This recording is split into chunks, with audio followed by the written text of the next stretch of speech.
Hello, and welcome back one more time to the Old World Paranormal Podcast, episode 76. We are moving right along, coming off of a pretty awesome weekend. Our entire team got to attend an event at the Hannah House. There were easily over 100 vendors there.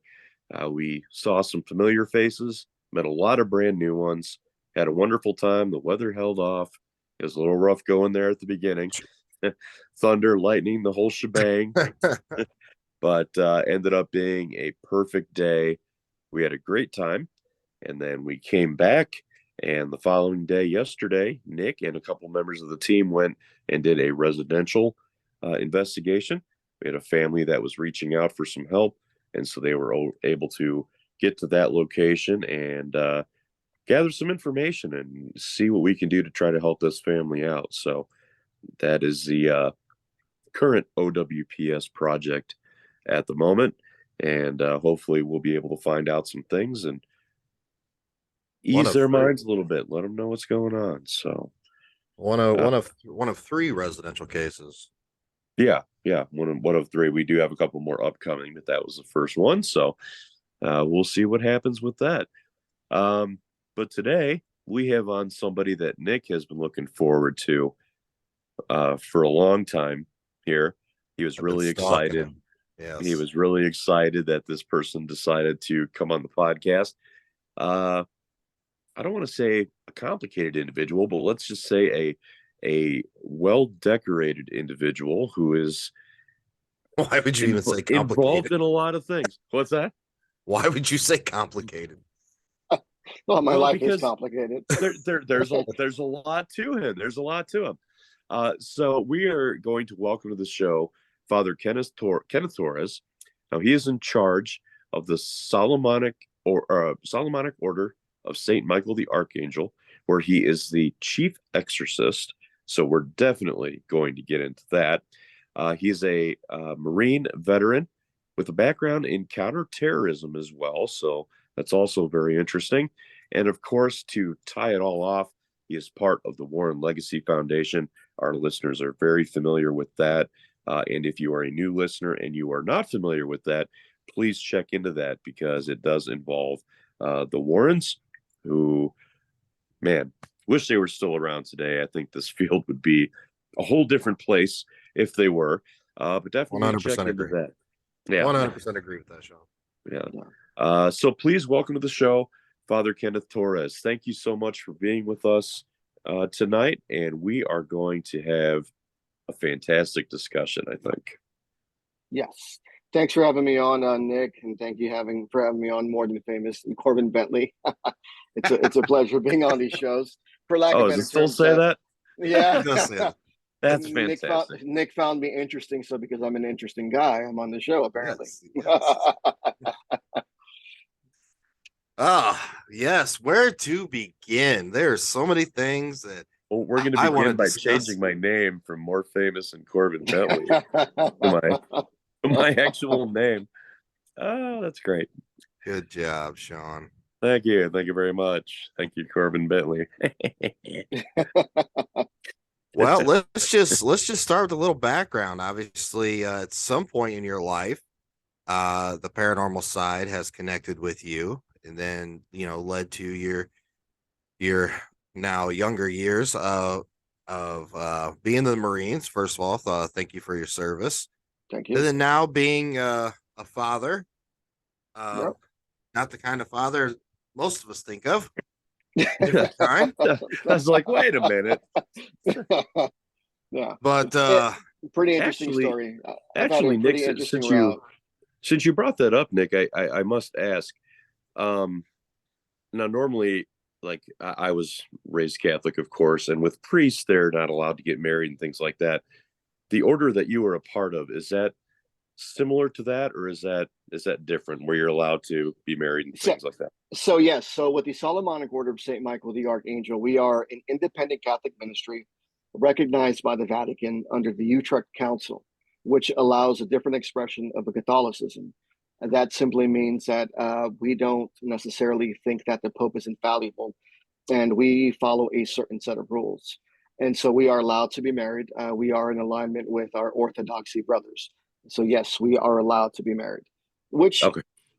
in my opinion, I think honestly helps. There are a couple of priests, I think 2 or 3 priests in the Vatican that are actually married and they received holy orders. And I just pray that one day the Vatican will be a little more loose with that. I think that would avoid a lot of problems, for lack of better terms, and I'll leave it at that. Right. Gotcha. Ooh. Ooh. Ooh. Nick's like, I want to expand on that, but no. No. I'll Yeah, wait. no. I'll wait. We'll butter them up and make this go Yeah, great. Then I'll just drop some bombshells on them. bam, bam, bam, bam, bam. Yeah, first rule I always tell people: I don't touchy touchy, and if I Yeah, catch you touchy touchy, we're gonna have a problem. And I'll right. leave it at that. For me, becoming a man of the cloth or this, it's been a pretty interesting route. It's been really difficult. Had a rough life growing up. My mother was a drug addict and a prostitute. My grandfather used to pimp her out. He raped her, gave her HIV. So I come from a broken home. Traditional Oh shit. Hispanic Puerto Rican story, left in a trash can. And so, yeah, my grandmother raised me. We were raised Pentecostal, and I actually was taught to hate the Catholic faith. And as I was going through seminary school, I realized that the Catholic doctrine was for me. I received a master's in pastoral counseling and a doctorate in theology. And so I became ordained as a priest through my order 3 years ago. So I have multiple ordinations for my religious order and 2 different seminary schools. And so now I work with the Warren Legacy Foundation as a director for the Spanish division. So essentially, me and my assistant director, we are in charge of over 22 Spanish speaking countries. And our job is to help people with the paranormal and understand exactly what's going on, as well as being a board member for the Warren Legacy Foundation. And you're right. I want to circle back to the fact that I wish Ed and Lorraine were still here. This field would be completely different today. There are a lot of people who want to be like them, but then there are people who talk trash about them. But no matter where you stand, you cannot refute the impact that they have left on this field. 100%. 100%. And there will never be another Ed and Lorraine Mhm. Warren. There will never be another Ed and Lorraine Warren. And so it's pretty inspiring waking up every day, being a part of the Warren Legacy Foundation, which is led by their grandson, Chris McKinnon. Yep. It's just a privilege every day to be able to wake up and look at these different chats and receive all these different emails from clients who are in need of help. And, for me, it's a calling. For us, it's a vocation. This is not a game for us. And that's one thing I want to get out there. Yeah, there is the paranormal exploration, which I think is really good. If you're an entry level investigator and you want to learn about the paranormal, going out there to these older places, these old venues, learning how to use and understand your equipment is a wonderful thing, because those are things that are going to help you be successful as an investigator, understanding your equipment. But you also have to understand people. Residential cases, as you, Nick, and Sean both know, residential cases are extremely difficult, and they are not comparison to investigating a cemetery or a graveyard. It just Right. takes so much effort. You have to be able to be personable, sociable. You've got to be able to understand the client. You've got to be able to characterize each profile individually and get an assessment on them each individually, which is where I think my counterterrorism background comes in. So when I got out the Marine Corps, I was medically retired. I went over and I became a government contractor, and I worked with a couple of alphabet soup agencies, mostly Homeland Security. I worked with the Federal Air Marshals for a while, and so being able to interrogate people and understand their behaviors, behavioral detection, I think gives me an up when I'm doing client investigations. I can tell if you're lying. I can tell if you're holding something back, generally speaking.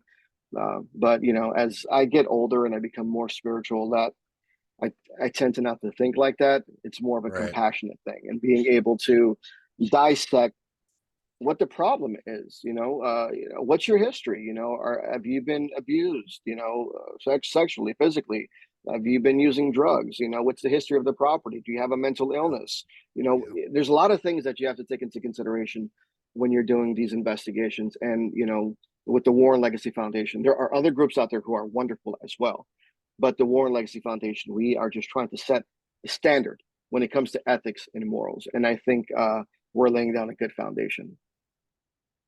Well, I'll tell you what, I'm one of the number one fans of the Appreciate Warren that, man. Foundation.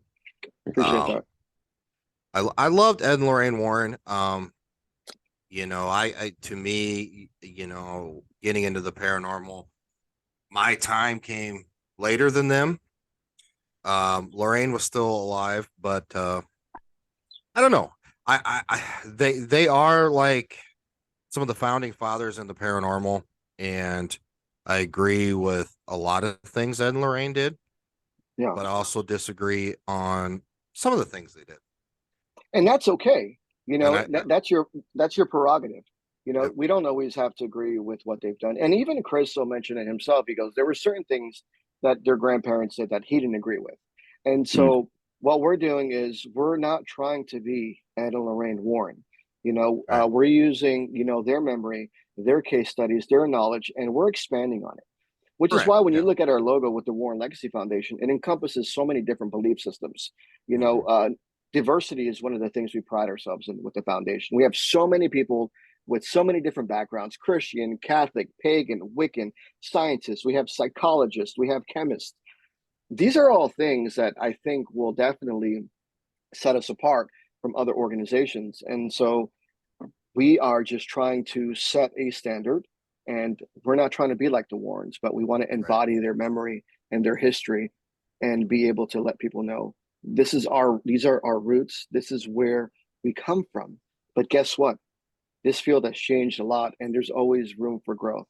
And so maybe certain things that they may have done in the past were okay at that time, investigative wise, but now as we get older, with as we progress forward and we look at the older technology, we see that some of the newer technology may not agree with some of their decisions or what they have done. Yeah, I mean that's just the evolution of things right there, Yeah. But Yeah. I mean, no, I think mainly I didn't agree with them pushing a lot of these entities being on the demonic scale. Yes. That's what I No. meant disagreement No. with them. It could have been a malevolent spirit, a negative spirit, but not quite that level. I think they pushed that envelope too much, but that was their beliefs though. That was their beliefs, and Chris will tell you that. Yeah. And I agree. Chris will tell you that that was their beliefs. But as they got older and, towards the end of life, they learned more. They grew a lot Yeah. more.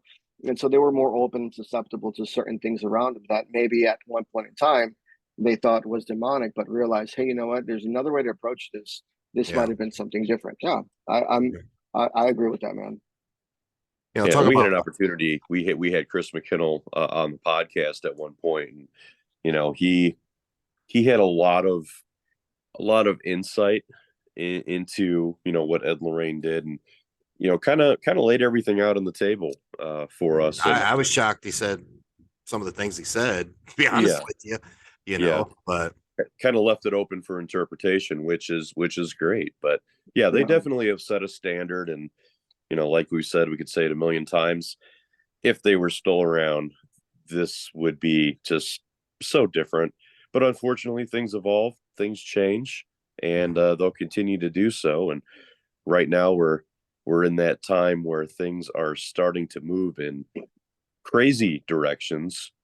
Of course, we'll get into all of this wonderful technology. Like I've always been a guy that's had a basic camera, an EMF detector, a REM pod, and voice recorders, and that's it. And sometimes you don't even need all that. If a spirit wants to communicate with you, they'll do it through your phone. But I am just in awe of the new technology that's coming out, and I'm all for it. I love technology. I view this as a scientific approach, and that's always one thing I'll do, even as clergy, when it comes to okay. So my opinions expressed right now are not that necessarily of the Warren Legacy Foundation, but and when it comes to certain things, like when it comes to demonic and all that, I think there's a lot more to it that people don't understand, and there's a lot of mislabeling going on.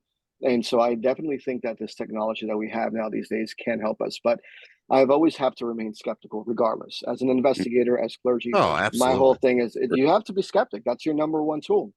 If you're not skeptic and you go with what the client is saying, then you probably aren't a good investigator. Well, Amen. I definitely think the number one tool is yourself. Yeah. That is the number one tool. I like a lot of the technology, and Sean can attest to this. I've got $10,000 worth of equipment sitting right over here. Okay. But Yeah. 90% of it I don't use. Yeah. You know, I've got to the point in my career where it's just basics. I want something, the phone. I mean, I don't like the apps on the phone. I really don't. Yeah. But the phone is a good key because one, you can take video, you can take pictures, and you can take audio. Sean here, he is phenomenal at getting EVPs off his phone.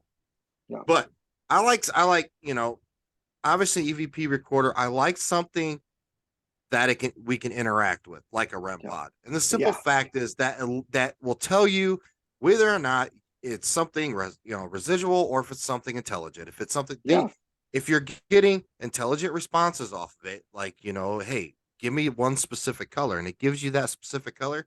You can't you can't deny that. Can't deny it that is an intelligent response. That is. It's so I had something wonderful happen. July 4th, I was at the USS Salem out in Salem, Massachusetts. I did an event for my friends, Larissa and Alan Rex. They're also veterans. And so we did this event for homeless veterans, and it was an investigation. And so we did this session where we literally had 10 REM pods lined up in a room, in a squad bay, right? Laid out, right? And we were teaching these amateur investigators who were coming on, hey, this is how you conduct yourself. These are the ethics. You're not going to come across a demon here. You're probably going to come across a drunk sailor or Marine, whatever. Right. So we had some wonderful interactions. And there was one interaction where I remember I was like, hey, my name is Father Ken. If you're stuck here and you would like last rites and would like help crossing over, please let me know. And all the REM pods went off at the same time. Nice. I mean, that was just amazing. I mean, I don't know if that was coincidence, but to me, that was like, okay, all right. So then we did another session and we got audio responses. And then we go back and then we get another response, but not from the REM pod, not all of them, but like 3 or 4. So I was like, you know what? That's all I need for confirmation right there. Right. Yeah, 100%. We got the fact that we got the opportunity to deal with multiple spirits on a daily basis in a facility. And not that I was able to teach them. I think I say that because our minds can understand it that way, but I was able to teach them to do a Q&A session on the ITC REM pod, the one Gary Galkin makes, the red black one, where they were able to just, if I would say in this session, yes is purple, no is yellow, they would do it for me instead of just lighting it up. That's how much energy, how much intelligence they had in this facility. I really want to backtrack to residential cases because this is our bread and butter. We're no experts at it. We've got about 60, neither am I. 60 cases under our belts. 90% of them have been successful. Some of them just haven't. Some of them we've had to outsource. Some of them required, a blessing from a priest. Some of them required a shaman and different things. Some of them we could take care of it ourselves. Yeah, but I want to talk about that initial impression, that initial interview, where you, as an investigator, have to push that limit to get answers out of your clients. I mean, talking to him last night, hey, the guy, he's an Army veteran. He served 3 tours in Afghanistan. I started to poke and pry a little bit, but I didn't want to because I respect him to the fact that 1, he served for us. 2, he was deployed, and 3, come to find out he had killed 11 people, and then one of them was, he said 7 or 8-year-old child. Yeah, and he said he literally held the kid in his arms until he died. And he said he still struggles with that fact, and I'm like, are you still going to therapy for that? I know once you get discharged, you got to go through that process, when you come back and all that stuff. I said, but once you were out of or discharged from the military, you still go through that process. So you're still going through therapy. And he kind of like paused and, a little bit. Then you poke and pry and you're asking the other ones in the room, hey, have you been If you had traumatic stuff happen to your life, when you were a kid, were you beaten? Were you molested? Did you see Yeah. something tragic? Did you witness somebody die? I mean, are these things that you're still holding on inside? And they're looking at you like confused. I mean, 90% of the time they answer you, Yeah. but there's still that hesitation until you explain to them why this random person just come to your house and is asking Yeah. you the most Yeah. personal fucking shit on the planet. Well, I mean, for us, and that's a really good point. We deal with people that have different traumatic events. Some of them, they have underlying issues that they haven't dealt with. And I think as investigators, especially residential, I would consider ourselves more like paranormal social workers Yeah. because we're poking, we're prodding. You have to be able to get to know your client. You have to build a rapport with them. You have to be able to be comfortable with them and build that relationship. Once you build that relationship, then you can ease on certain answers. Like, sometimes I like to make my clients laugh. I'll tell a joke, I'll pop a Yeah, joke me in there, too. whatever. I'll make them laugh because I love to see people laugh. Yeah. That's one of my biggest things. I will make you laugh. I will crack a joke, even if it's a dad joke, just to Yeah. break the ice. And once I see that I have that inkling and I build a rapport, what I will do is I'll ask the same question in another form. Yep. And people are not realizing because they're so caught up in the moment of happiness and everything. Oh yeah, so it's a little bit of manipulation, so to speak, Mm-hmm. or reverse psychology, so to speak. And I think good investigators have that skill, should have that skill. It's not easy what we do. I mean, and it's highly uncomfortable just being in a situation. And then we also have to remember ourselves too. These people have reached out to us, right? So Right. they're still kind of nervous. They're still testing out their waters. They're like, well, I don't know if what I'm saying is making me crazy, but I've got a person that says they're going to help me. These guys probably think I'm shit crazy, and I'm like, no, we don't. You said, we've probably heard it. So it's all about having a good relationship and building a good rapport and cracking some jokes in there and just building that confidence and trust. Mm-hmm. And once you have that, you'll be able to disseminate the information very quickly, easily, and you'll be able to at least come up with an initial assessment. Now, granted, sometimes you're not always going to be successful your first try. It's going to take 2 to 3, 4, or 5 interviews, sometimes more, sometimes less. Yep. But that just all depends how you are seasoned as an investigator, and it just also depends to, we want to make sure that we always take our clients' mental health and physical health into consideration. So if they're feeling uncomfortable, if they're looking tired, if they're looking irritated, okay, that's my key to back Yep. off a little Yep. bit. Let's move on to something else. I mean, basically, you got it down. So I commend you for that. I feel like I'm like, other than the Preaching to the Marine choir. part and the father part, I feel like I'm listening to myself here, Sean. Oh dear Lord. Yes, my No, head just got bigger. it's not an easy job. It's not. It isn't. I don't care what anybody says.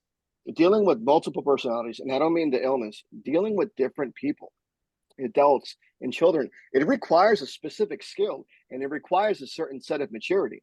And if you're not mature enough, and if you Mm-hmm. don't have your personal affairs in order, and if you don't know how to communicate yourself good, then you probably should be sitting on the side and learning how to conduct a proper interview with an investigator. Because when you're conducting that initial interview, if it's a really good interview and you get a really good assessment, you probably already have everything you need right there. And if you're good enough, Exactly. you'll be able to say, you know what?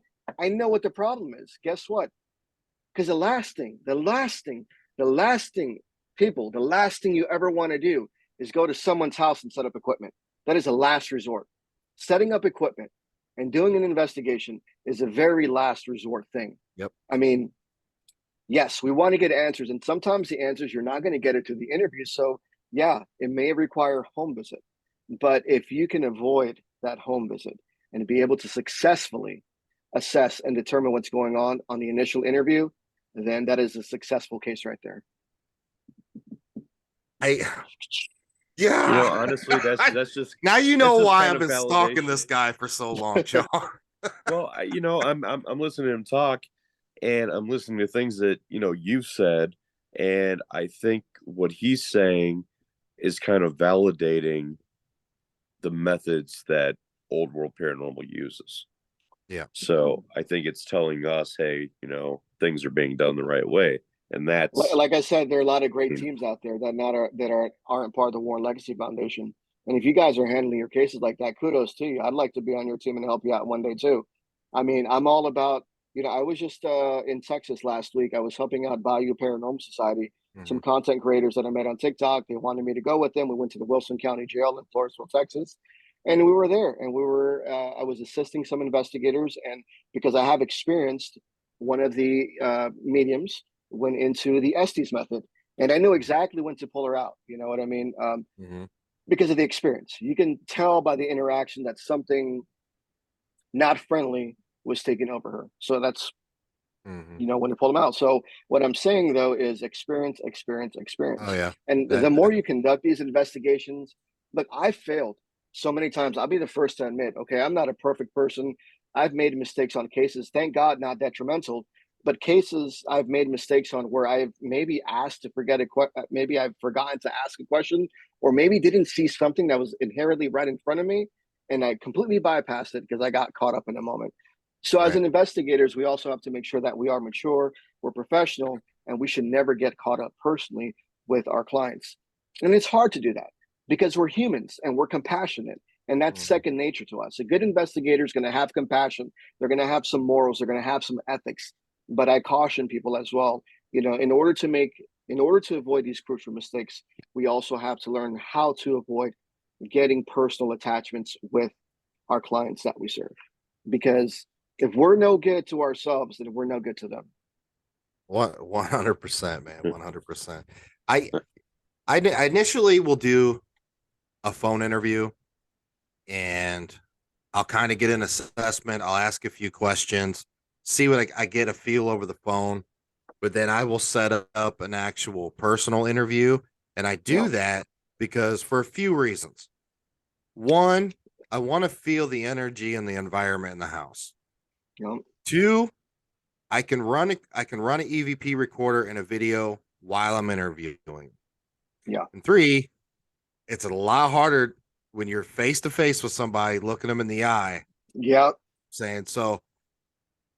Once I mean, like you said, sometimes in our early years, I was young at it. I was like, go, go, go. I still had the fire, like I want to help you.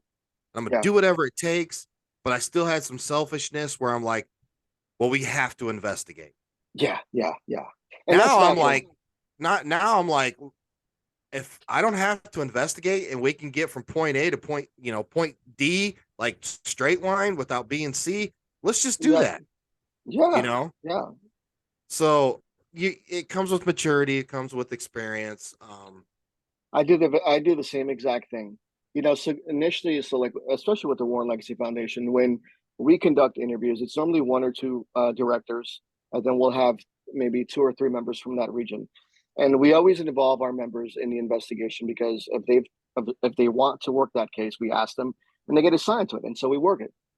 Sometimes, as directors, we'll have our investigators ask the questions first while we, as directors, are assessing.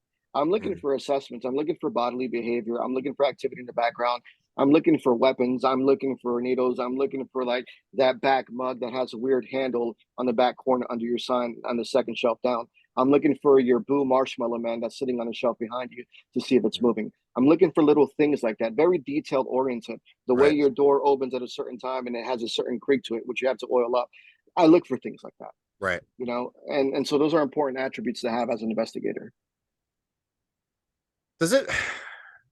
It shouldn't bother me, but part of me does.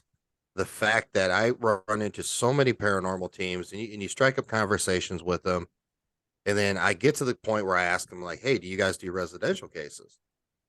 And a lot of them like, "No." Yeah, And I'm thinking to myself, you call yourselves, and I'm sorry. I mean, a lot of my very good friends are this way, but yeah, they'll probably be pissed at me for this. But you call yourself a paranormal investigator and a researcher or whatnot, uh, but you're not really doing anything to push one the field forward or two to yeah, help anybody. You're yeah, just going out to make videos and social media content and stuff like yeah. that. I don't view you as a real paranormal investigator. I just truly don't. I have a I, hard I, time with it. I agree. I view those people, those guys, as ghost hunters. And you know what? And there's a field for that, and there's a shtick to that. And I Right. would say, you know what? Just let them be, Yeah. because they may not be ready to handle residentials, and if they try to handle a residential, it's going to be just complete debauchery. I mean, so those guys are ghost hunters. You know what I mean? Yeah. They go out, they do the paranormal exploration. They might be really good at capturing evidence. They might be really great with, with the equipment, but all they are just paranormal thrill seekers. So you're right. I do think there's a difference. We need to differentiate between a researcher, investigator, and a ghost hunter, which I think ghost hunting is a derogatory term in general, because these Right. were human beings at one point Yep. in time. Yeah, we know the show. The show that the guys, they laid a foundation along with the GA guys. They laid a foundation, whatever. That's great, but once again, those are just paranormal thrill seekers, and let them stay in their lane. Better that they stay in their lane than they try to work a case and then they hurt somebody. And that's what I Right. say. My job is not to judge; it's to love. And so I often come across a lot of teams that are like, "Hey, I want to do investigation, residential. Have you done residential? No." So like with the foundation, we have like in my region, I'm in charge of 22 countries as a Spanish director. I think I've had 25 applications this past 6 months, and I've only accepted two. Yeah. Now, all of those other people, they are great, wonderful people. They are talented. They have tons of hours of investigation, wonderful footage. But guess what? They've never worked residential cases. Mhm. Right. And so that is one key thing with the It's foundation is it's a you different need to ball have game, people. It's a different ball I game. mean, it's like I tell people, you join the Marine Corps, that's the varsity team. You join the Army, it's JV. Sorry. You know what I mean? Semper Fi, do or die. I don't care.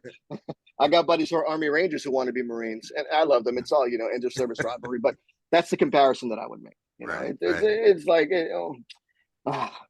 it's like, whatever.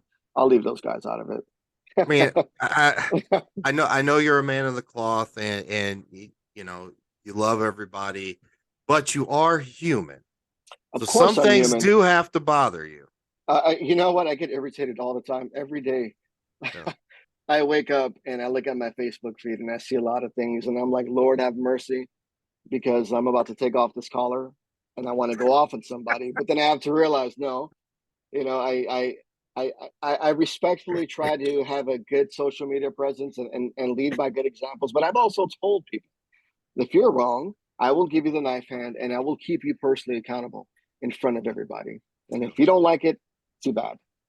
Right. And it just and I can confidently say that, not because I'm filled with ego or I'm arrogant. It's because I'm comfortable in my abilities and I know the work that I do.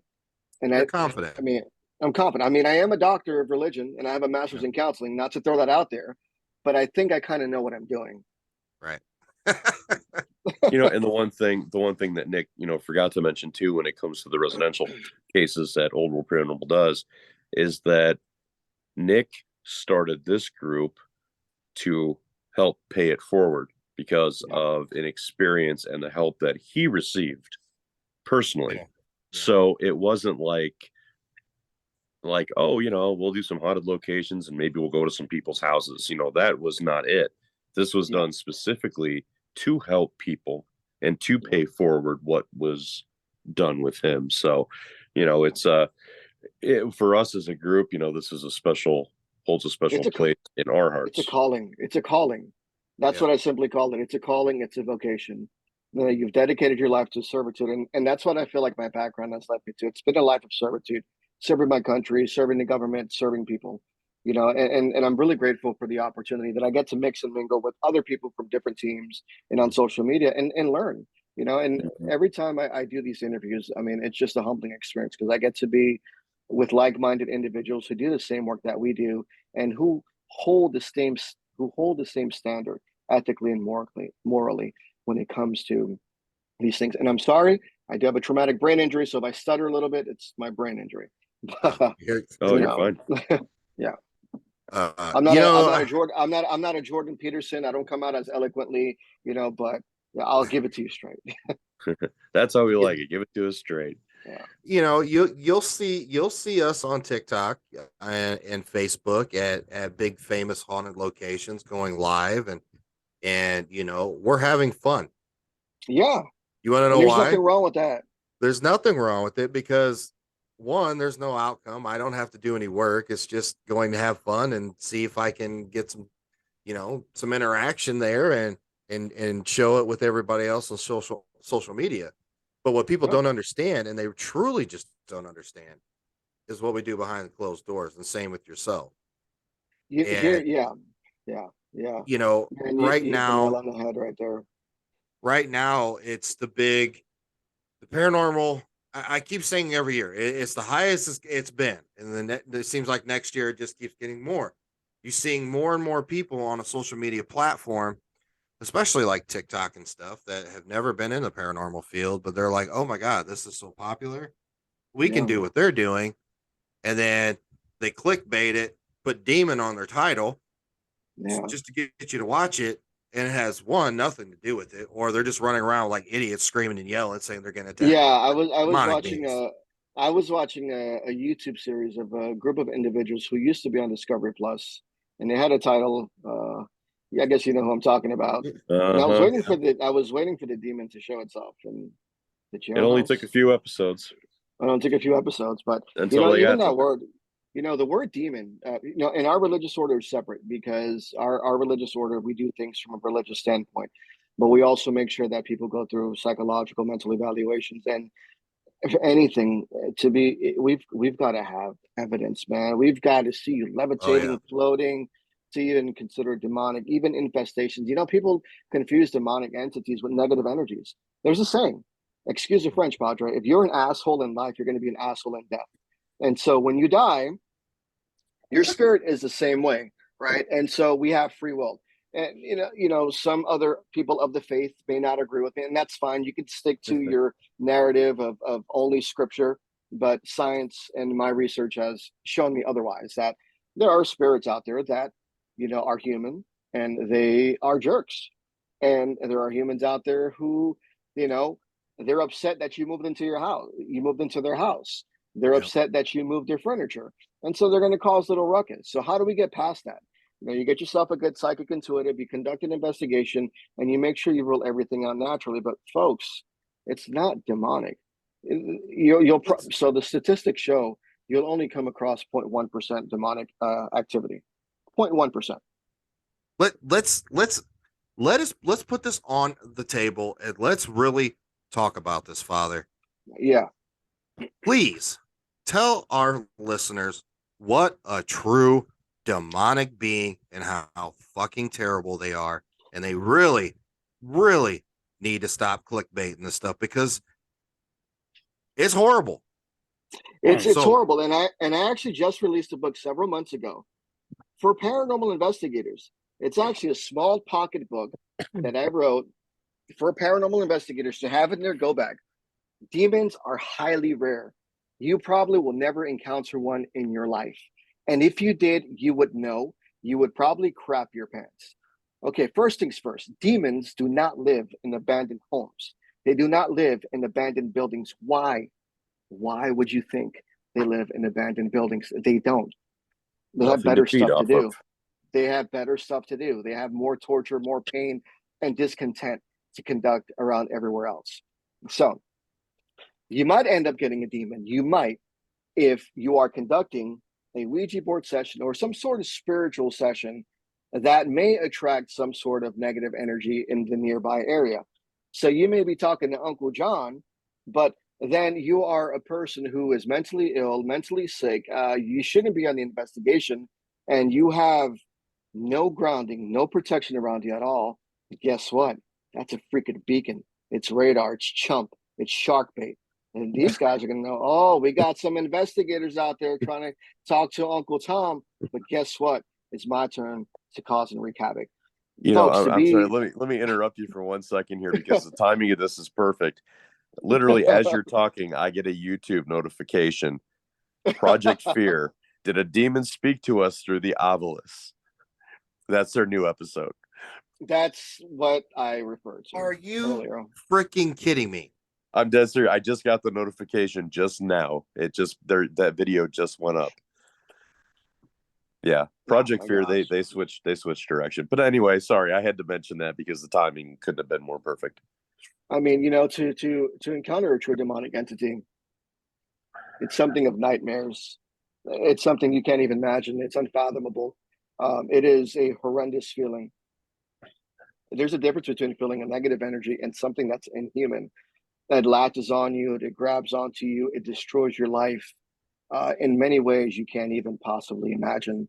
And they don't confine to our time and space continuum. So even if you conduct a Ouija board session or a spirit board session and there is one of those big D's walking around, chances are it probably won't affect you to like 5, 10 years down the road when it's got you. So demons have a certain intellect. They cannot predict the future, but they have an intellect in where they can scheme things and devise things and set plans in place that they'll know you'll follow based upon your character behavior. Demons understand a person's personality and their character traits. They study us, they mimic our behavior, they watch where we go, what we do, what we absorb. And based upon that, that is how they devise their plan. But if you are a person who is of faith, and you don't even have to be Christian, okay? If you're a person that's always positive and you ground yourself, you work out, you eat right, you live a happy lifestyle, guess what? You've got nothing to worry about because they're not looking for you. They're looking for people who are extremely weak mentally, spiritually, physically. I was working a case. This I is was working a why case real quick. I've been waiting for this fucking episode forever. I was working a case. Look, let me tell you something. I've been, clergy for 3 years now. I did a minor deliverance last year, working on a demonic case, and then I worked an exorcism case 2 years ago with Chris. This case that came in a few months ago was a little different. It was a lot more powerful in nature. I wasn't wearing a collar at all. I had a jacket on. My name said Ken. This individual who was influenced said, "I know you're a priest," and named my family members. Okay. Now that case changed the status of my relationship with my family, which is why I stopped posting personal pictures on social media because these things knew who they were. That, right, in itself was demonic. A person who doesn't have social media, a person who has already been exorcised by the Vatican and had to get exorcised again, coming to us for help, there's some validity to it. And so when this thing can mention your family members and mention your mistakes you've done in the past, my folks, this is not a game. Even as clergy, I was a little baffled. When I got off that call, I immediately realized that I wasn't in the best state of grace. I was dealing with some traumatic issues, grieving the loss of my brother who passed away a few years ago. And I realized, you know what? I thought I was prepared, but on this call, I wasn't. Yep. And even as a clergy, if that shook me a little bit, you have no idea what it's going to do to a person who is not of the faith or a person who is not ready to deal with these things. And I'll go back to the foundation. The foundation, we're not allowed to use the D word. If you are caught using the D word, you will get some disciplinary action. Even if we have substantial evidence in the foundation to prove that it's the big D word, we will not use it. That is up to our director, Chris McKinnell or Joe Frankie, to decide on that next call and say, this is what I think. Instead, we refer to it as it or something. We never give it power, because once you start naming it and you start identifying it for what it is, you are now giving it more energy and you are giving it more power. So, folks, this is a dangerous world that we live in, especially when it comes to the supernatural. You will probably more than likely never encounter the big D, but if you do, you will surely know, because it will rock your world and you will probably, excuse the French, shit your pants. Now, let me ask you this. Okay, so the odds, obviously, of encountering one are infinitesimally small. Yeah. Is when there is a entity like this, and it is watching someone for 5 years, 10 years, like you said, is the goal obviously is to turn this person away from God. Okay. Yes. But the process, which can apparently be an extremely long time, is that one soul worth that much? to these things? Is that why they do Yes. this? Yes. To the enemy, to the devil, it is. Depending what your faith is, yes, it is worth that much. But also, we have to realize that there's a spiritual hierarchy as well. And so, when we're talking about the demonic realm, the spiritual hierarchy is they can only operate based upon what they are given permission to do. So that's why sometimes it takes years. And ultimately, the end goal, let's say if a person does come under the big word of possession, the ultimate goal is to humiliate Satan, and it's all for the glorification of God. And so, but that also is a significant thing too. When we're dealing with people that are dealing with infestation or oppression, we also have to look at the natural things too. That's when we go back to the psychological history, the trauma, all that. So, what I try to do for my religious order is even if we know that there is something there, we're going to make sure that physically you're taken care of. So, we're going to require that evaluation right away. We're going to require therapy right away. We're going to require medication, and we're going to require you to go to church, right? The end goal is to not come under full possession, but our goal is to not have to go over there. So I find that if you give these people the tools to succeed early on and they regain their life back, then they'll avoid the big P word of possession. And that's really what it is. Because even if you do come under possession and we are successfully able to exorcise you, you have to make a drastic lifestyle change. You have to live a life of peace, harmony, a life of servitude to God, or whatever it is that you believe in order to avoid these things. Because just because you've been freed and delivered, it doesn't mean that you can't come under attack. And same thing with us too. Us as paranormal investigators and people of the faith, no matter what we do, just because we have a certain faith and we believe in certain things, don't be fooled. We can still get attacked and we can still get hurt. I once saw this video on TikTok that I do edit, and TikTok took it down because the content creator complained about me. I have the power of God with me, nothing can happen. He got rocked in that video by some sort of energy. He was thrown down the stairs. He broke his leg, broke his ribs. He had scratches all over his chest. And I had to make a comment. I had to do it. Yes, just because we have faith in God, it means that our soul is safe, but it doesn't mean that we can't physically get hurt. Yeah. I believe in God, right? I believe in God. I'm going a good day. Boom, car accident. You're done. Well, God, I believed in you. Yeah, I mean, you're with me now, right? I got you, bro. You're in heaven. That just means that you didn't perish. But it's like the parable of the guy. When people want help, right? People always expect help in a supernatural form, and I explain it differently. So there was this guy. He was in the flood. His house was going underwater. The first boat came by. He's like, "Hey, man, your house is going to go under. You should save yourself and your dog." And he's like, "No, I'm waiting for God." Okay, a helicopter comes by. "Hey, your house is going to go under. See if you save yourself and your dog." "No, I'm waiting for God." And then the third boat comes back again. "Hey, you literally are going to drown in like 5 minutes. No, I'm waiting for God." The guy goes to heaven, goes through the gates of St. Peter. "Hey, God, where were you? I needed you. You're my boy." He goes, "I got you. I sent you 2 boats and a helicopter." Yeah. Boom. The answer was right in front of you the whole time. And so that's how I treat my clients, and that's how we treat our clients. We try to do the positive reinforcement and get them on track way before this thing or anything gets out of hand. It doesn't have to be, and it's not the big D word. We do this for every case. We want to make sure that we want to make sure that you understand that your life is in control, and that the more fear you give these things, the more it's going to feed it. So let's start early. So we start with that process, and that's how we do it.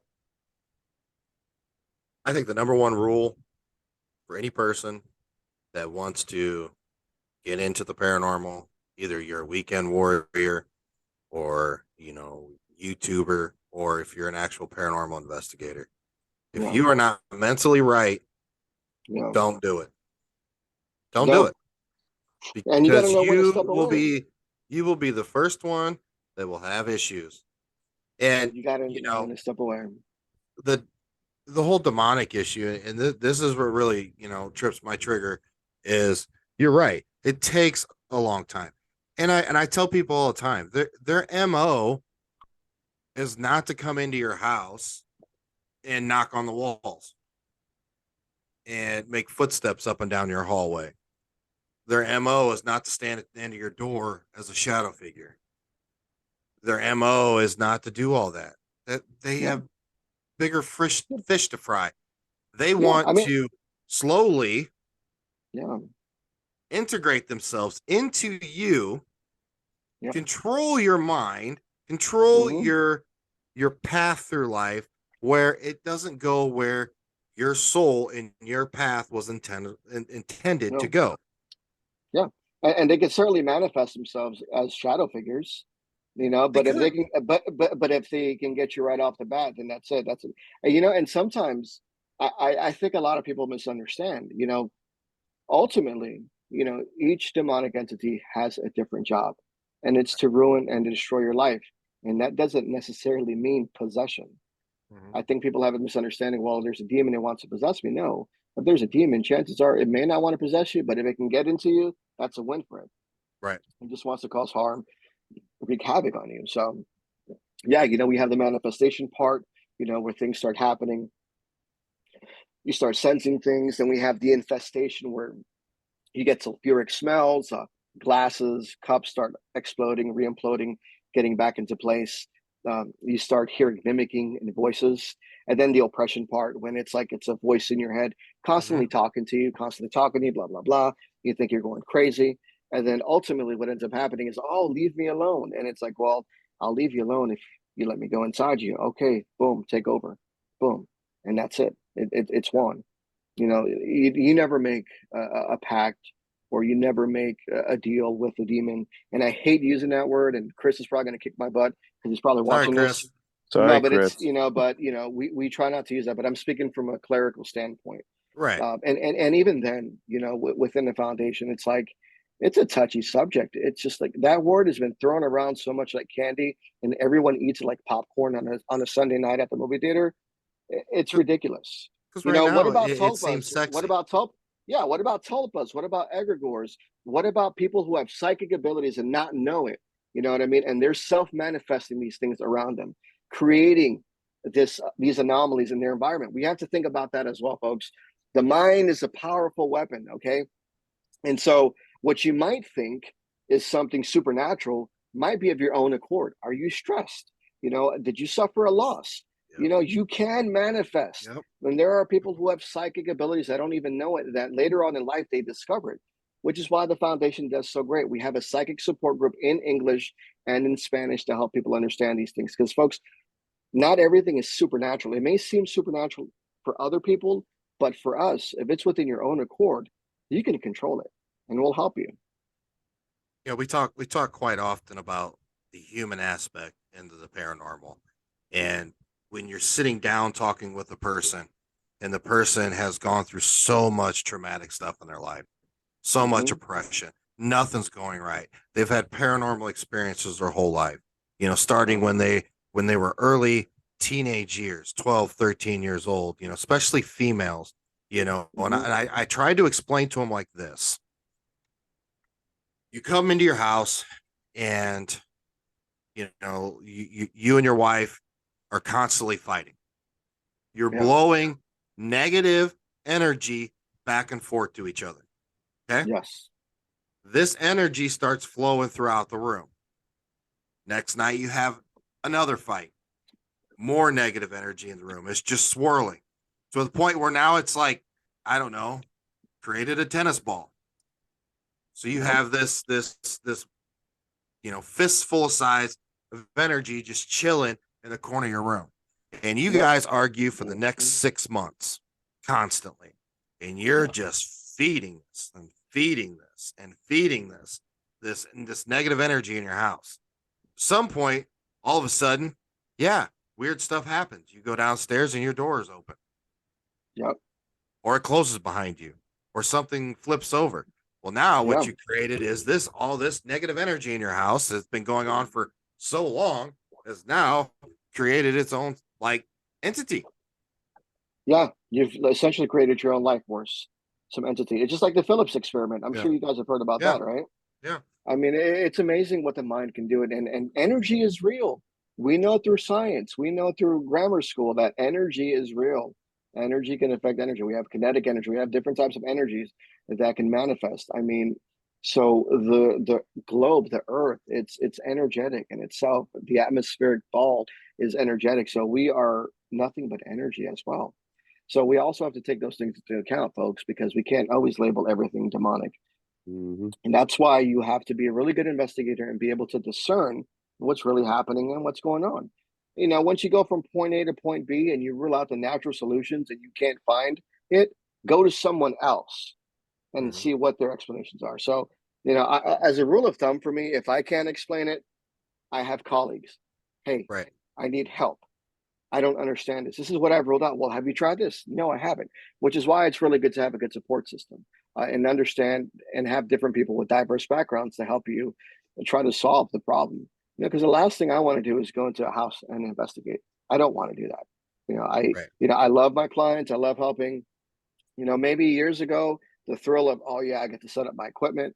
But when you truly understand residential investigations and you truly understand how impactful it is on your life and someone else's life, when you see the hurt and the fear in people's eyes as you're setting up that equipment, that's a different game changer because it's real for them. And even just pulling out that equipment adds another layer of stress because now they're going to wait for confirmation on something they've been dreading for. And if they can't get that confirmation with the equipment and there's nothing there, they're still left questioning, like, what is going on? Well, Yeah. as an investigator, have you truly ruled everything out before you make that home visit? Whew.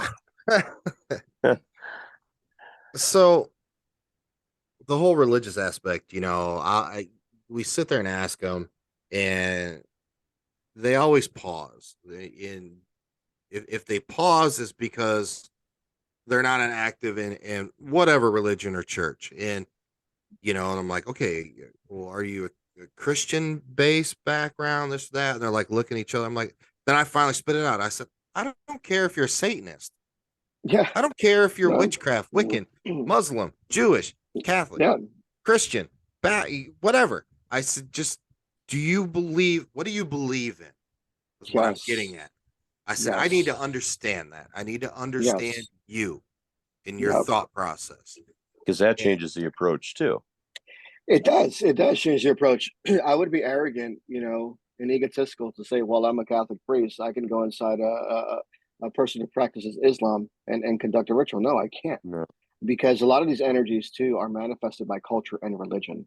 And so those energies don't Yep. understand or know who I am. They don't understand my culture, my religion. And I go in and I try to do a spiritual provocation. They're going to be like, I don't know who your God is. Mm-hmm. right, So, and what ends up happening is two things are going to happen. You're going to get some activity right away, or nothing is going to happen. And as soon as you leave, guess what happens? That boom, family is going to suffer. And that is the last thing. The last thing you want to do is have that. So it's important to understand their religious background. Not only that, though, with religious backgrounds, we also have to be cautious because we have people that are so accustomed to traditions. We have people that are so accustomed to doing things a certain way that it's a routine. So many times the clients are like, well, I believe in God. I believe in this. I've read the scripture. Okay, cool. That's a really good thing. And I commend you for that. But here's the ultimate question. Are you believing in what you're saying, or are you saying it because you're afraid of what's happening around you? right. 95% of the answer is, Padre, you're right. I'm only doing it because I was told to do it. I don't believe in what I'm saying. Right. Boom. A faith without deeds, faith without works is dead. If you don't believe in what you're saying, if you don't believe in your intuition, if you don't believe in your positive affirmations, whatever it is that you jive with, none of it is going to become fruitful for you. So, do you agree that different entities require different um, ways of going about it to banish, to move on, or not, clear the house? Let's just go with that. Clear the house. For me, that's a very interesting question because we could literally go down a rabbit hole.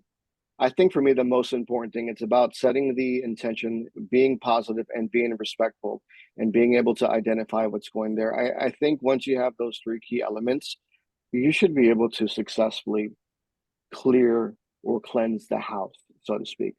But when it comes to something a lot more stronger, something that's never walked the earth and in human spirit, then that's going to require something of a person's faith, whatever faith that may be. But in my opinion, my professional opinion, positivity, being truthful, being respectful, and believing in what you're doing, I think are successful means of being able to clear or cleanse the house. Well, let's say, and I really don't know your take on this, but let's say it's something of an elemental. Yeah. Okay. I don't think walking in and doing something religious based is going to work on Yeah, something so that it's not, because it's not religious. It's not religious based. right. It's not. It doesn't identify. It doesn't recognize me. It doesn't understand my authority. So so you have to approach it from a different way. And that's why I'm grateful for the foundation and my team members, because we have people that I've never worked with an elemental. Right. I haven't.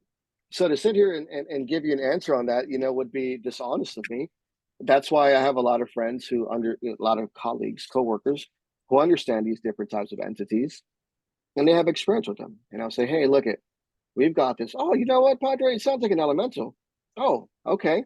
So what can we do? All right, let's bring you on. Let's get her done. Right.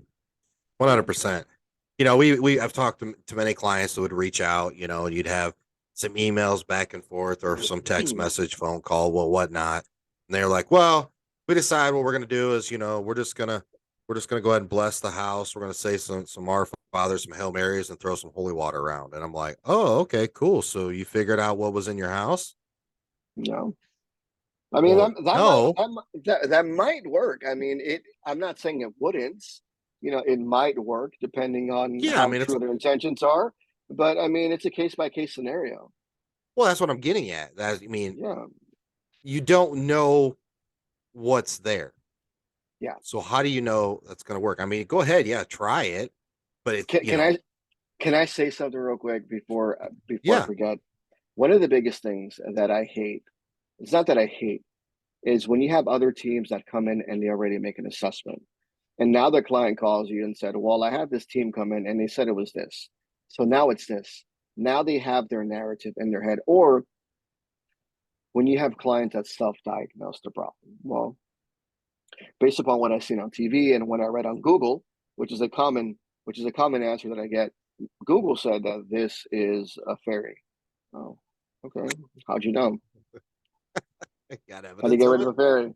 I mean, it's like, well, yeah. I mean, that's what Google said. I Mhm. mean, what evidence do you have to support it? For me, it's all about having evidence. I need Yep. something to support these claims and bases before we even label it, give it a name, or figure it out. There's a case I'm working on right now within the foundation, and we're coming to a consensus of what we think it is, but we're going to run it by other team members to make sure that Mhm. we didn't miss anything, because it could be something completely different that we're not familiar with. So Right. knowledge is power. Knowledge is power. Just don't self-diagnose the problem. Do you Thank God there's self-diagnose not. yourself as schizophrenic? Do you self-diagnose Right. yourself as bipolar? You can't do that. You shouldn't. Correct. Thank God there's not a version of like WebMD for the paranormal. Everybody would think they'd have like the worst thing possible. Go Right. to WebMD and Right. look up your There symptoms. might, It tells you there you've got might. I had blood no cancer. idea there was a paranormal dating app, and when I made that post, I was joking. And like, Yeah, oh, there is a real one. I'm like, oh my gosh. It's going to be like Ghost MD. yeah, But Type in the symptoms of your home. Oh yeah, yeah. it's a level 3 demon from the seventh realm of heaven that fell to the 27th catacomb of hell. There you Oh, go. boom, there we Mystery go. solved. That's the answer. Mr. Saul, Mr. Saul. Which nothing of what I said made complete sense, which is right. what we Right. get. It makes no complete sense. Do you think that, like I said, we're going through what I like to call the satanic panic of 2023? With everybody putting the word demon on everything nowadays on social media. Do you think, and the answer to this, anybody that's listening to this, if you're one of the people that are doing this, please listen to this entire episode, but maybe especially what's about to follow here. Do you think that putting this word over all this stuff is having an effect on the subject in general? Do you think it is giving power just by doing Yes. that and getting people to I, click this? I recently made a TikTok post on pop culture and society. Pop culture and society, news, media, and films play a tremendous impact and have made a significant, well, it's changed the paranormal field. It does. All of these things, labeling everything demonic through movies, through TV shows, through all these series, is definitely a cause for concern because now we have people labeling things that they shouldn't. And so I think people need to stop diagnosing, stop watching these trash TV shows. But yes, and I've even called out social media influencers, and I've told them I'm going to keep you personally accountable if anything happens to these people by the stuff that you're doing and by the stuff that you're saying, because it's far too common that there are many people, especially on TikTok and whatever, everything is demonic, and here I am struggling, with 1,700 followers, giving good information, and yet Right. Joe Schmo has got 100,000 followers because he has Yeah. black and blue special effects and everything is demonic. I Mm-hmm. once saw this guy. I followed him for a whole week, who was supposedly doing a incantation. He was summoning to possess himself, and I don't know whether he was acting or if he really was being afflicted. But you can see the gradual changes in his physicality within those 4 or 5 days. In the last day, he was supposed to come under full possession. He said, I was going to go live. I waited for the live. The live never came out, and I never heard of him again. And so it's not a game, folks. It's not a game. Playing with these things, labeling these things, it may seem like fun, but it isn't. Once you start looking into these things, the darker side of the supernatural, dealing with forces that you have no business meddling with, it's a game changer and it can destroy your life. So, yes, to answer your question in short, Sean, yes, I agree. So I've often so as Sean, I grew up Catholic. I was baptized, communion, Yeah. confirmation. Went to Catholic school. I was an altar boy from fifth to eighth grade, the whole 9 yards. Even to the point where I thought about it at some point, going that route to become a priest, Yeah. but not to be head of a clergy or a congregation, I should say. Yeah. But I was already fascinated with the negative side, the exorcism side. I grew up in a home that was all spirits Yeah. all the time. Yeah. But of course you go through the teenage years and I liked women and shot that whole thing down. But as I got older, I tend to disagree, and I talk to a lot of people, and I'm like, I have a hard time with the Bible, just because I don't think everything is in there. Two, a lot of it is 3 generations after the fact, and this or that. They're like, well, and they scoff at me, and I'm like, well, just stop. Let me finish. I said, I believe in God. I Yeah. wholeheartedly do. I believe Yeah. Jesus walked this earth. I Yeah. believe all that. I just don't believe all the Roman Catholic school mumbo jumbo that they were pushing down our throats. I did not agree with it. Yeah. So I pretty much left the faith.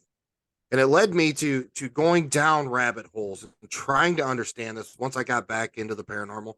Because I'm telling you, and I will say this over and over again, the paranormal, if it wants to bring you in, you can't Yeah. escape it. You will eventually be in.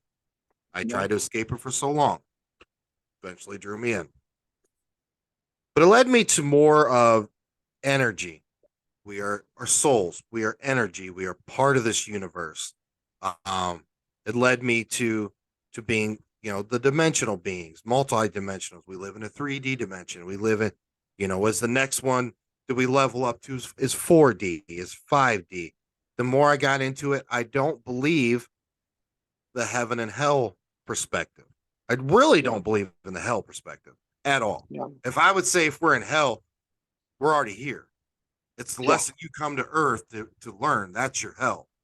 Yeah. Now, and you come back and you reincarnate in lessons and you're kind of like leveling up per se. Yeah. Yeah. And it steered me to this, but I always kept in my mind, okay, but God is a source and he still created all this. So it lead me to then I start talking about, because you'd have a lot of people like, nope, it's the religion side. Nope, it's the universal and dimension sides. It's wormholes. It's time manipulation. It's this or that. And I'm like, what if you're both right? Yeah. What if it's all one and we're arguing for no reason? And reason That's the why I'm conundrum. hold on, That's the I'm almost done. conundrum. I'm almost done, Father. I'm getting my point. Give me 1 second, then I'll let you chime in. And it led Sean and I to the most eye-opening experience that we've had since Ever. since starting this. My most eye-opening experience since going all the way back to I was in 5th grade. Yeah. Okay. We're in Gettysburg, East Cavalry Field. Multiple people there. There's me and Sean Coletta here. There's Mike Angus from Southern Heat Paranormal. There's Kayla Simonton from Dayton Haunted Explorers, and there's Sean Austin. I'm sure you're familiar with Sean Yeah. Austin. And we're getting crazy interactions. We're getting, people are getting touched. I got touched. My whole lower leg got grabbed. We're seeing things. We're hearing things. We're getting EVPs. We're getting responses. Sean seeing multiple things to the point where Sean felt like there was a woman there that needed to go to the light. Okay. So he goes into his things, which is kind of similar to what we do, and he gets to it.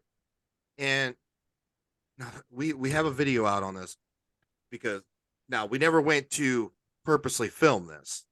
Yeah. It just happened. So he says his prayers. He's going through this thing. He opens the light. He opens the door. He's asking for this lady's loved ones and friends to come to the light. And we have a spirit box going. And in the spirit box, you hear a female's voice say, I see them. They're there. A minute or two goes by. You hear the same lady, same tone say, mother. A couple more minutes goes by. You hear grandparents. So she's seeing and she's replying to us, her loved ones coming through. And we're all like, holy crap. And then Sean gets the idea. He's like, I'm going to ask a question that nobody really is supposed to ask, but I want to ask it. Me, Sean, not Sean Austin. Yes, our Sean here. He goes, when the door opened and you saw the light, did you see Jesus Christ? And within 3 to 5 seconds, Father, you heard the same woman, same tone, and she said, I did. Yeah. Now, Sean can attest to this. I mean, it hit him like 2 days later, crying like a baby, talking to his family about it. And now I'm thinking like, whoa, That's a beautiful story. And, there are over 3,000 belief systems in the world, and each truth is subjective to us. And I always tell people, just follow your faith and follow what you think is right, true to your heart. A lot of us, the faithful, we have been conditioned to follow a certain narrative, heaven and hell. I know people who have fallen out of the faith, but at least for me, I do believe in Jesus Christ. I do believe in heaven and I do believe in hell. But what I often tell people is just follow your truth, follow what you think is right, and follow what you think suits you. The God I know is not going to send a person to hell. If you're a good person and you do good deeds and you do good works, I wholeheartedly think that there's a place for you, whether you call it heaven and eternal bliss. And that whole hell part, for me, I think hell is just a place where you go and you suffer and you relive your past mistakes. It talks about fire and brimstone.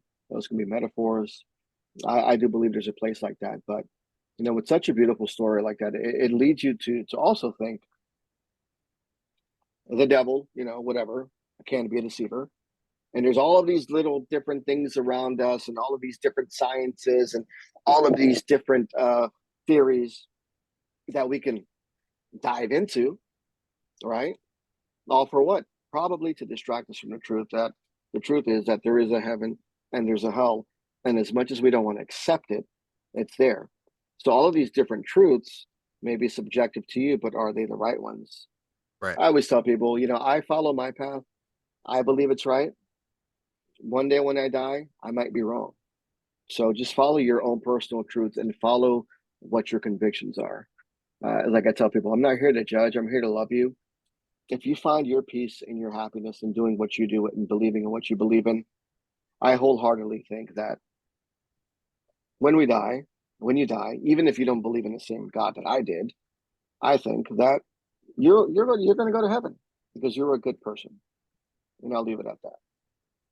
I theoretically believe, I mean, yes, there's so many thousands of different religions, but if you really break it down and the similarities to all the religions, even going back to the Mayans, to the Yeah, even the Egyptians, even though they had a lot of yeah, pagan type worship gods, but even some spots in the Bible, some of them words when they're talking about gods, they're referring more to the plural.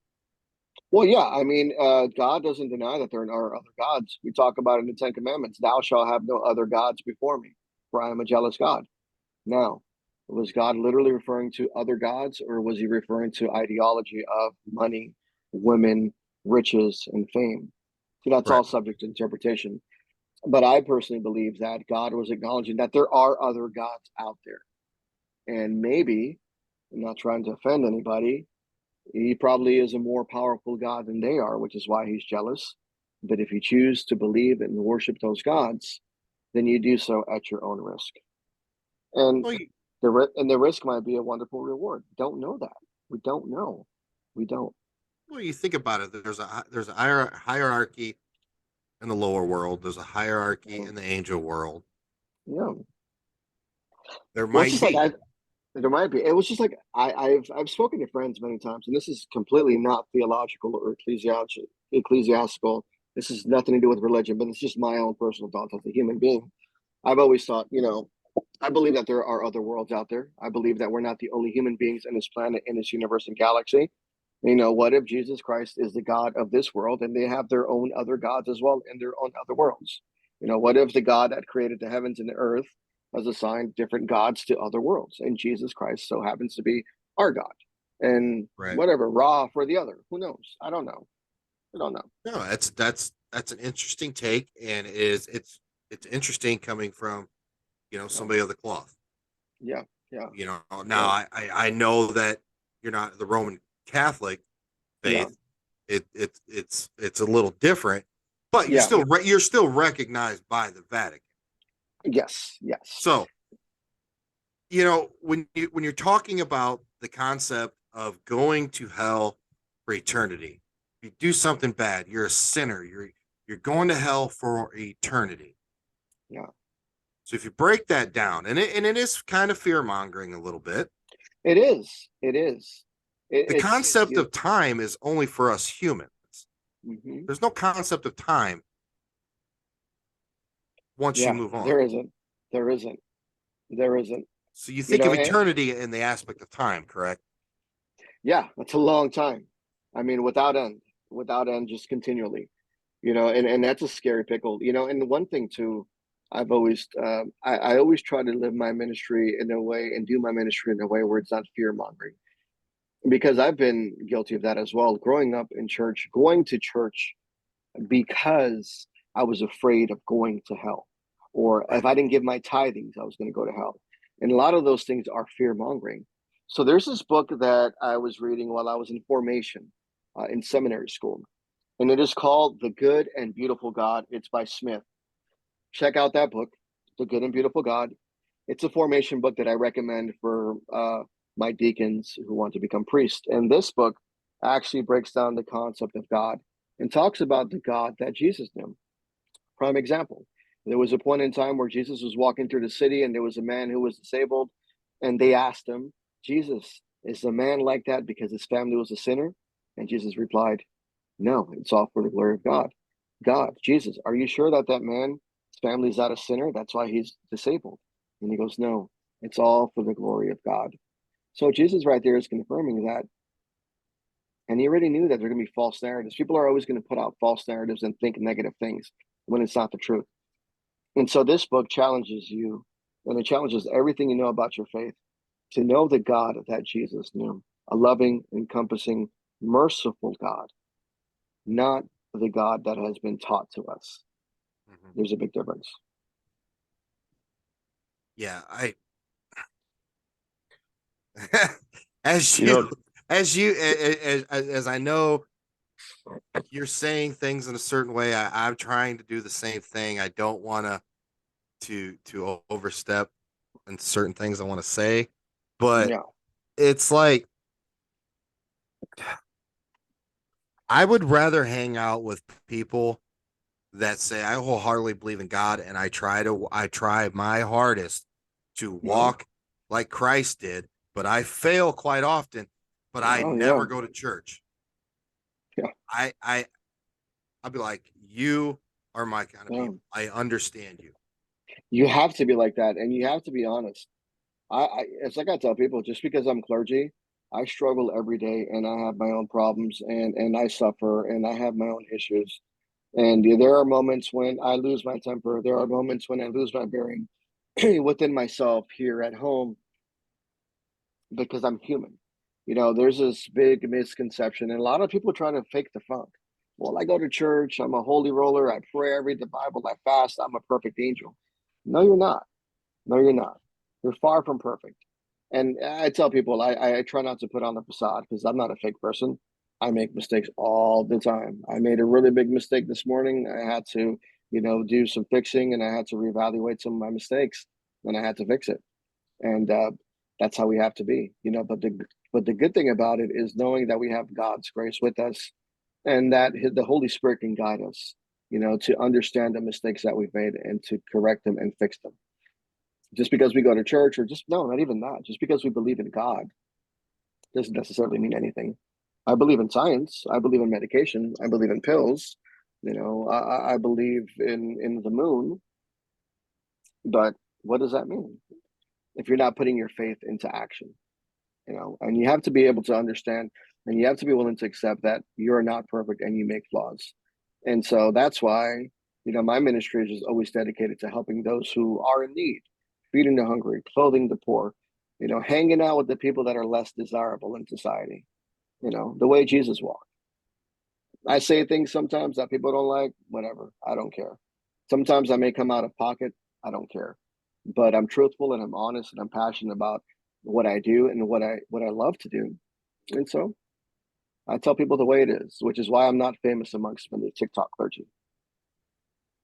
Do you, does it bug you that there's a couple aspects of this question? Does it bug you the fact that a lot of people that are churchgoers are judgmental, so judgmental of other people that don't go? Yeah, 7:1, Matthew 7:1. Don't judge. And that's the very first thing that we all do, is judge. I You see always reply somebody. to you. I always reply to him. Christ wouldn't Yeah, have done that. yeah. I mean, that's how people are, but the only thing you can do, man, is just ignore the haters. And you know what? As long as you stand convicted and firm in what your beliefs are, and you know that you're right with God, who cares what other people think? Like I tell people, I really don't care what you think about me. I don't care if you Right. like me or not. Too bad, so sad. Yeah. I mean, that probably wouldn't be, you know, accepted amongst other clerical peers, but I don't care. I'm not here to appease you. I'm here to do the very best I can, and live my life, and help people the very best way that I can. And I'll be the first to admit, I always make mistakes, and I always falter, even as a priest. And guess what? I think that's what makes me different, and I think that's what helps me out more. And I think that's why people are more relatable to me, and people like me. makes you authentic. Well, yeah, that's a Yeah. word. I Yeah, mean, he brings the religious aspect, but he also brings the human aspect to it, yeah, and the compassion for it. Mhm. That was one thing that steered me away from it. Was I couldn't talk to my priest in a compassionate way. It was always yeah, just religion, and whatever it was 10 Our Fathers and 20 Hail Marys, and do this and do that, and if you don't do that, then this is what's going to happen. Like, no, I want some, like, talk to me, you Mhm. know. And yeah. I hate to bring this up, but and it seems to be more people in the Lutheran faith have come at me like, how dare you do what you do in the paranormal? They're all just demons. You shouldn't be doing that. And I'm like, well, that's not one for you to decide. I feel like I'm doing the right thing and I'm helping. Sounds like my wife. I Well, I feel mean, like I'm doing good. you're doing good, and you're right. That's your conviction. Tell me exactly where in the Bible that it says you cannot become a paranormal investigator. Tell me. No. The only thing it says in the Old Testament is don't consort with witches, wizards, and all that. But that was the Old Testament, and that was for Israel that was falling corrupt. That was for Israel that they were sacrificing their children to idols and gods instead of putting their faith in God. That's where that. And if that is the only premise that you have, then I'm sorry. Which is why I have a problem with sola scriptura. Don't get me wrong. I have friends that are Protestant. I love them. I actually help out at a Protestant church with Spanish translation. But that is the danger with sola scriptura, is you take the scripture for one verse, and like, here's what I get all the time: you shall call no man on earth father, and no man on earth teacher. Well, I can't call you father. Okay, well, if you're going to take that biblical verse literally into translation, that also means that you cannot even call your biological dad on earth father. Mm-hmm. You have to understand context. Context is important when it comes to everything. So instead of reading a verse, why don't you read the whole thing? Why don't you see that the Pharisees were loving their titles more than anything? And above else, they were observing the rules more than they were caring for people. They cared about their status. That's when Jesus was like, you shall call no man on earth father. So whatever. Who cares? I don't know anything. I'm done. Don't get me started, man. These religious wackos, man. Well, I'll be honest with you. Like, I've always been fascinated with religion. I've always been fascinated with architecture and history and everything else. But that is a lot, is what pushed me away. Yeah. Is all those factors. I love helping people. Yeah. And I don't know. It's just. Let me ask you something, Nick. Do you love your God? Absolutely. Do you love Jesus? Do you love whatever it is that you believe in? I would. Yeah, I would think so. Well, there's your answer. I really don't know. Well, my mind. Here's the thing. Yeah.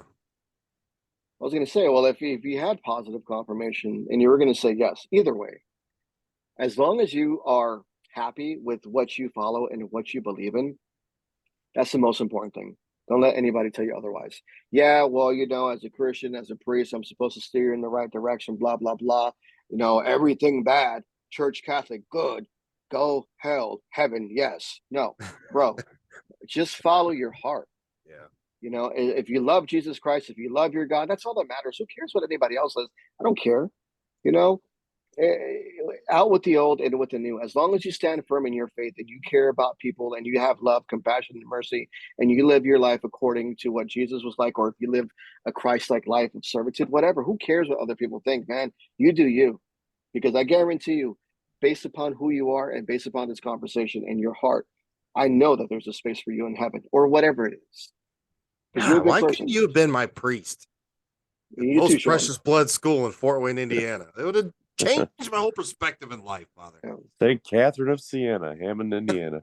That's actually where I go. I go to St. Catherine of Siena here in California. Do you? Yeah, and I'm also a Knights of Columbus member too. So, and I'm part of the Coast Guard Auxiliary too. So, I still volunteer with the government. So, putting it all in perspective, I'm going to repeat something that I always say. It's something that Dustin Perry said to me and to several members of our team, and it's always going to be in my head. Dustin Perry said, "It doesn't matter what you believe in, just believe in something." That's right. And that just resonates, and it should resonate with everybody. Just believe in something to get you through this life. We're all over here focused on this and that. You believe in this, you believe in that. You're doing this, you're doing wrong, and you're missing out on the good opportunities in life. You're missing out on the opportunity to get to know people, to understand their perspective, to understand where they're coming from, their background. You're missing out on the riches and the wonderful things that this world has to offer amidst all the bad. We tend to focus as human beings on the negative things when we should be focusing on each other, humanity, love, compassion, servitude, doing things for one another. Look, I tell people, I don't care what you believe in. I don't care who you serve. I don't care who you sleep with. That's none of my business. Are you a good person? Your fruits, your actions will speak who you are. And yeah, some other religious clergy may disagree, and that's fine. I don't care. But from my perspective and from what I know to be my subjective truth and what I've experienced, we just all need a lot more good in this world. People need to stop being jerks. Amen to that. Yeah, sure. Hey, I can't help it. It's in my nature. I hope, Nick, I've been interesting so far. Oh, man. If you didn't have a number one fan before this, you have one now. I appreciate it, man. I'm definitely going to let you down, man, because I have some corny dad jokes that I post every once in a while. So, no, I don't know. You see my I could probably top you with the one I came up with Saturday. Lord. Off camera, I've got a really bad military joke for you. It's All not right. unbecoming of a priest. So. Yes, we'll Okay. we'll say that off camera. Yeah.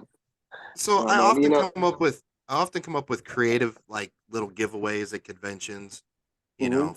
free stuff to draw people to the table, because the best, I mean, I like to go to conventions to network, meet other people, like-minded people, this or that. But really what I like is when that random person comes up to the table and they just start telling you about their lifelong experiences, and it turns into a long conversation. That's what I love to do. So I bought these little tiny keychains. They're about this big. They're little tape measures. Okay. They go out 3 feet. Yeah.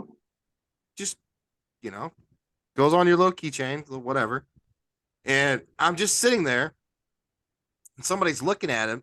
And I'm like, that looks like a tape measure, but it's really not. And they kind of just look at me and like, what?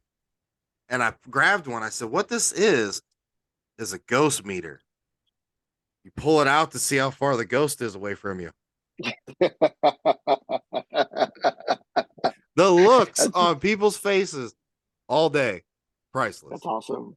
That's awesome, man.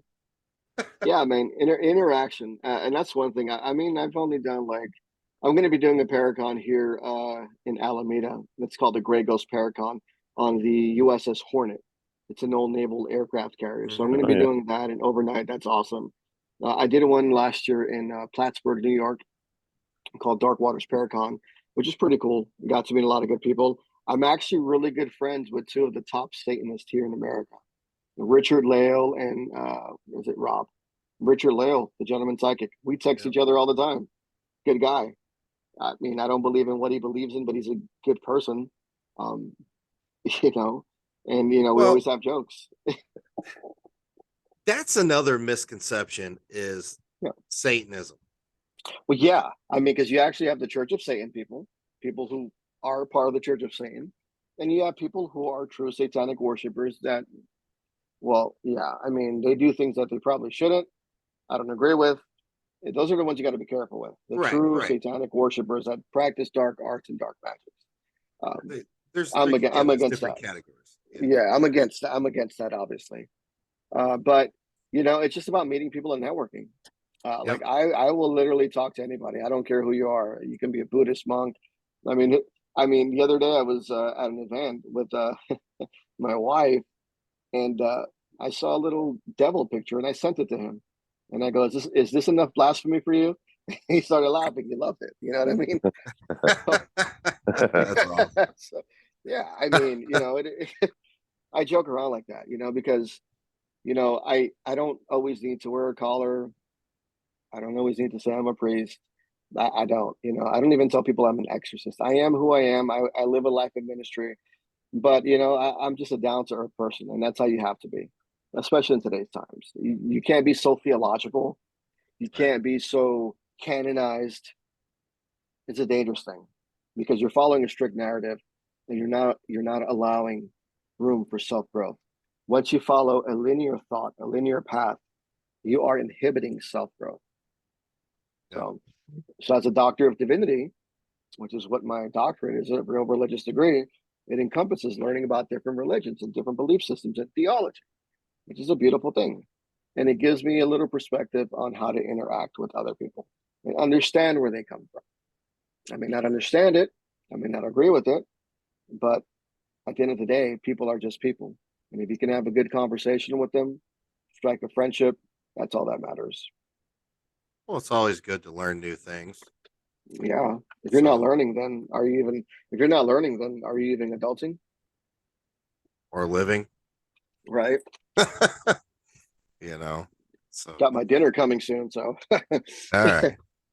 Well, we've got a couple more questions for you, and then we'll let you go and you can enjoy your dinner. Yeah, appreciate it. Obviously, Spanish descent. If you talk to a lot of Spanish people around the world, they are the majority that will not dabble in the paranormal. So, interesting fact, they may not dabble in the paranormal, but most of the clients, most of the cases, I would say 70 to 75% of the cases that I have in the Spanish divisions, they're all very superstitious.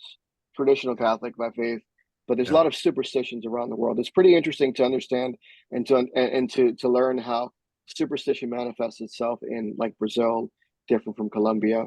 Then we go to Umbanda, then we go to Kimbanda, which is an offset of like voodoo, and then there's Santeria, which my grandmother was a practicer of. I mean, there's so many different aspects. It's really interesting, especially having team members from around the world, understanding their perspective and learning about their local folklores. But you're right, most of them won't dabble with the occult, but they are very superstitious. That's just got to be fascinating. Just sitting there on a Zoom call from somebody, a different country, and you're talking about a case down there, and you're trying to learn and understand what they're going through, but yet giving your advice or your perspective on it and collabing. God, that's just got to be fascinating. And there are times when I just have nothing to say. I just sit there and I listen and I absorb everything and I learn. And then I'll go back and I'll listen to the recording. Okay, this is what we've got. This is what we'll do. Sometimes just sitting back and listening is just wonderful. I'm always very excited to try to talk to people. And when I strike conversations, I've learned how to try to step back a little more and let people speak more. Right. Because sometimes it can be rude, but out of the excitement. So I find when I quiet myself more and I listen to people more, you learn a lot more. It's just a way of life. Well, more people need to learn how to listen to people, not just hear them, listen to them. Yep. That's all true. Right. There's a difference. So we're going to ask you two famous questions we ask everybody that on the Old World Paranormal podcast. Are you ready? Investigate? Yeah. Huh? What place do you want to investigate? What's your dream location to investigate? All right, let's do it. Nope. Awesome. Okay, let's do it. Nope. All right. Let's see. Father, doctor, ex-Marine, ex-government, intelligent officer, all this good stuff. Not intelligence, counterterrorism. Counterterrorism. Okay, my bad. I'm not that intelligent. Tell us and all our listeners across this beautiful world of us one interesting fact that I don't know most people wouldn't know about you. So one interesting fact about me is that I love to cook. So when I got out of the military, I went to culinary school. I worked at Le Cordon. I went to Le Cordon Bleu during the day while I was government contracting. And when I finished my school of 6 months, I worked in restaurants during the day and I worked at night. So I love cooking. I love cooking. Yeah. What's your favorite dish to cook? Well, I'm Puerto Rican, so I like arroz con habichuela and some pork chops. Rice and beans with some pork chops or empanadas. The nice little fritters with meat stuffed inside of them, a little bit of hot sauce. Boom. Sounds good to me. When are we going over, Nick? When are we going? The door is always open. Come on through. All right, brother. Next question. One night, one investigation, you are only allowed 3 pieces of equipment to use. What are you taking? Well, I'll take my cell phone for one. I will take a flashlight, and then I think I'll just what's a little quad thing? It's called a quad, whatever, little quad device, a little Oh, quad. the little pyramid with the red and green. Yeah, just that, and that's it. Yeah. Okay. No, yeah, because I think with the cell phone, you can if you.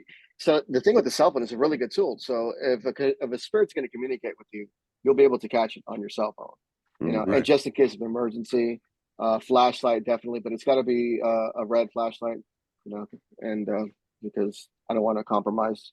Well, no, I just think it's cooler, having a red flashlight. You might see shadows and stuff. And then little pyramid, just because I don't know too much about equipment, and that was the first thing that came to my head. So Right on. I don't know what right it on. does, red or green. I don't know. That's got to be a good thing, good, bad. Great I answers. I still can't think of the name of it. I know what he's talking about. I still can't. The flux. Yeah. The flux Flux, device. yeah. It's a flux. Flux capacitor, yeah, that thing. Yeah, Like yeah. a flux See, capacitor. the Yeah. green, you go forward in the future. The red, you go back. You Fast. plug it right Well, to no, the you know what? console of your Well, DeLorean. no. Well, I learned from a new piece of equipment tonight, so I might just take your tape measure. There you There go. you go. Send me an address. I'll send you some ghost meters. Awesome. No, I'll send you my address. I want a kick-ass T-shirt from you guys. Yeah, I'll send you a T-shirt. Yep, Cool. absolutely, brother. Okay. All We right. appreciate it, man. And we've had so many amazing guests on the show, so many people on TV, famous people, and no bullshit. Like talking to people like you is for me is what this is all about. Appreciate You that. know, and It's just a real conversation. Yeah. That's how we like real, authentic, no BS conversations. Yeah. And adding the religious aspect that always like piques my interest because I'm highly interested in it. I always have since I was a little kid, and this I don't know. I mean, just because we're religious doesn't mean we can't be paranormal investigators. I mean, there's just Can it you doesn't say make any that? Can you say sense. that one more time? Louder for Just the people in the back. Just because you're religious doesn't mean you can't be a paranormal investigator. It's a science. It's Hallelujah. an actual science. It's an actual science. And I challenge anyone in the Bible to tell me if you can find anywhere in the Bible where it says you can't become a paranormal investigator or you can't hunt ghosts, I will send you one of my books for free. But guess what? You won't be able to. 100%. No free books, people. No free books. No, not today, baby. Not today. I'm a starving, hungry student. As I always say, if we didn't make you laugh or we didn't entertain you this evening, you get your money back. But it's free. All right, so gentlemen. Thank you so much for having me. Thank you so much. Thank you. Have a good evening, and hopefully we speak soon. Yes. Be blessed. Be blessed, everybody. All right. Another wonderful episode of Old World Paranormal Society is in the books. Look forward to next week and the week after. Oh, man, we have so many coming up. This is exciting. Next few months, a lot of events, a lot of conventions, a lot of merch we do have. So if you would like to purchase something, hit us up on the old email. Yeah, email us oldworldparanormal@gmail. Remember, that's OLDE. You can message either Sean Coletta on Facebook or myself, Nick Carboni. We have plenty of hats, t-shirts. We have funny t-shirts with Old World Paranormal podcast on them, all that good stuff. Thanks for our special guest tonight, Father Kenneth Torres. God, Sean, this is what it's all about. About. So yeah, another one we could have talked all night. But I think he was hungry and ready to go. He was definitely, for sure. He was getting hangry. But we'll have him back on at some point for sure. Somebody should have got him a Snickers. Yes. All right, guys, all the way around the world. Thank you again, and we will see you next week. Peace.